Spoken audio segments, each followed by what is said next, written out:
दो संख्याओं का वर्गों का अंतर जो है 180 है, छोटी संख्या का वर्ग बड़ी संख्या का 8 गुना है, तो दोनों संख्याएं ज्ञात कीजिए। यहाँ दो संख्याओं का वर्गों का अंतर जो दिया गया है 180 दिया गया है, छोटी संख्या का जो है वर्ग बड़ी संख्या का 8 गुना है। तो यहाँ पर संख्या की गणना करेंगे तो यहाँ लिखेंगे, सबसे पहले लिखेंगे कि माना बड़ी संख्या यक्स है। क्या मानेंगे? माना बड़ी संख्या जो को यक्स मान लीजिए। माना क्या लिख लेंगे यहाँ पर? बड़ी संख्या यक्स है और छोटी संख्या को वाई मान लीजिए। बड़ी संख्या क्या है? यक्स तथा छोटी संख्या को वाई है। माना क्या लिखेंगे? माना छोटी संख्या जो है वाई है। बड़ी संख्या को क्या माने हैं? यक्स माने हैं और छोटी संख्या को क्या माने हैं? वाई है। यहाँ यक्स और वाई मान लिया गया। यक्स वाई जो है, बड़ी संख्या यक्स, छोटी संख्या वाई है। और दोनों संख्या का अंतर अब यहाँ पर लिखा गया है, प्रश्नानुसार में लिखेंगे। आपका प्रश्नानुसार में देखेंगे तो प्रश्नानुसार क्या कहा गया है?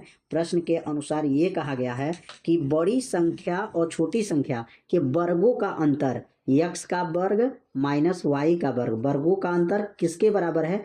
180 के बराबर है। अब ये बन जाएगा समीकरण नंबर 1 हो जाएगा। ये कहाँ से आया?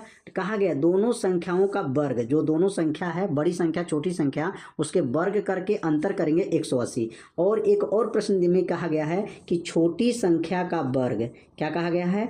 छोटी संख्या का वर्ग, छोटी संख्या का वर्ग, छोटी संख्या का वर्ग बड़ी संख्या के 8 गुना है। बड़ी संख्या के क्या है? बड़ी संख्या का क्या है? 8 गुना है। बड़ी संख्या का 8 गुना है, गुना है। तो अब इसका मतलब क्या है? छोटी संख्या का वर्ग बड़ी संख्या का जो है संख्या का 8 गुना। छोटी संख्या किसको माना गया है? वाई है, तो वाई का वर्ग हो जाएगा। और यहाँ पर बड़ी संख्या किसको माने हैं? यक्स को, तो 8 ही यक्स हो जाएगा। 8 गुना बताया गया है, तो समीकरण नंबर क्या बन जाएगा? यह 2 हो जाएगा। अब समीकरण 1 का मान और समीकरण 2 का मान को ध्यान से देखेंगे तो X square minus Y square इसमें है, और यहाँ पर भी देखिए वाई स्क्वायर है। वाई स्क्वायर का मान यहाँ पे भर देंगे तो कैसे लिखेंगे? समीकरण 2 का मान जो निकला है, समीकरण 2 का मान जो निकला है वह समीकरण नंबर 1 में जो है रख देंगे। समीकरण 1 में रखने पर, समीकरण 1 में क्या करेंगे? रख लेंगे।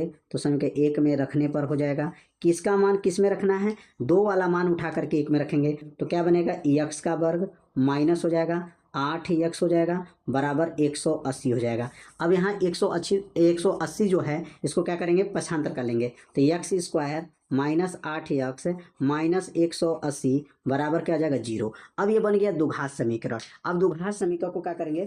फैक्टर कर लेंगे। फैक्टर मतलब गुणनखंड करेंगे। तो गुणनखंड करेंगे तो क्या आएगा? गुणा करने पर जो है 180 आ जाए और घटाने पे जो है कितना आ जाए? यहाँ पर घटाने पे जो है 8 यक्स आ जाए। तो यहाँ पर संख्या को जब रखेंगे तो क्या संख्या बनेगा?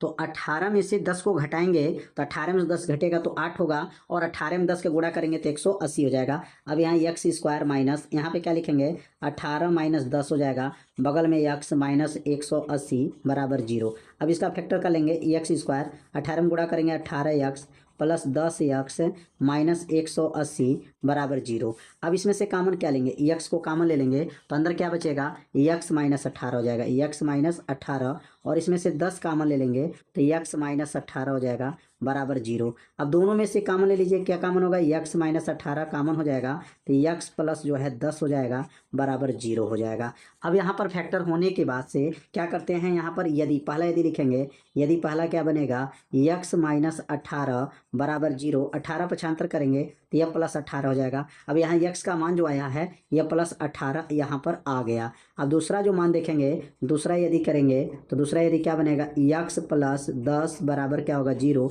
10 को पक्षांतर करेंगे तो यक्स बराबर क्या हो जाएगा? माइनस 10 हो जाएगा। और इसमें संख्या माइनस इसमें नहीं लिया जाएगा, क्योंकि जब प्लस संख्या आ जाए तो माइनस वाला संख्या को असंभव कर दिया जाता है, छोड़ दिया जाता है। अब यक्स का मान 18 आ गया तो वाई का मान अब बताना है, तो लिखेंगे यक्स बराबर जो 18 आया है वह समीकरण नंबर 2 में रखिए या 1 में रखिए, आपकी मर्जी, जिसमें रखेंगे आपका जो है मान निकल जाएगा। तो 2 में रखने पर समीकरण 2 में क्या करेंगे? यहाँ पर रखेंगे, किसका मान रखेंगे? यहाँ पर जो मान रखेंगे, यहाँ पर यक्स का मान निकला है और यक्स का मान जब 18 रखेंगे किसमें? समीकरण नंबर 2 में। तो समीकरण 2 क्या है? वाई स्क्वायर बराबर क्या था? 8 यक्स था, वाई स्क्वायर बराबर 8 गुणे 18 हो जाएगा। वाई स्क्वायर बराबर 18 में 8 का गुणा करेंगे तो 144 हो जाएगा, और 144 जब हो जाएगा, वर्ग इसके हटेगा तो y बराबर करनी में 144 हो जाएगा, और 144 का वर्गमूल क्या होता है तो 12 हो जाएगा। तो इसमें जो है संख्या निकल गया, इसमें जो संख्या निकला, बड़ी संख्या 18 हो गया और छोटी संख्या 12 हो जाएगा, क्योंकि यहाँ बड़ी संख्या को x माने थे